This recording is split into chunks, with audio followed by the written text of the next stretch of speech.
Today, let's take a look at the production process of apple juice in the factory.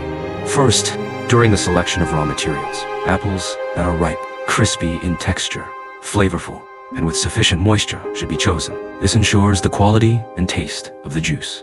During cleaning, the apples are placed in a washing machine to remove surface dirt and impurities. When planning, high-efficiency cleaning equipment should be selected to ensure effective cleaning of the apple's surface. The cleaned apples are then sent to a crusher to be broken into small pieces through a juicer. The juice is extracted from the crushed apple flesh during production. It is important to maintain the juicer's pressure at an appropriate level to avoid overpressing, which can lead to overly wet pulp or excessively thick juice. The juice extracted from pressing still contains pulp residue and other impurities, so it needs to undergo coarse filtration to remove large particles of impurities. The juice is then allowed to settle for a period of time to naturally clarify, separating out impurities and suspended solids. During production, the coarse filter mesh should be cleaned and replaced regularly to maintain its filtering effectiveness.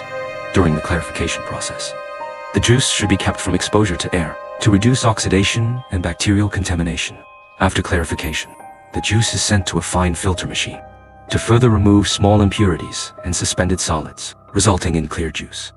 It is important to avoid overfiltering, which could cause a loss of nutritional components in the juice. The processed juice is then placed into clean containers and sealed, followed by high temperature or pasteurization treatment to ensure the juice's sanitary safety. After pasteurization, the juice is quickly cooled to room temperature before being tested. The testing standards should strictly follow national regulations and industry standards to ensure product quality, safety, and reliability. Only after passing the inspection can the juice be packaged and sold.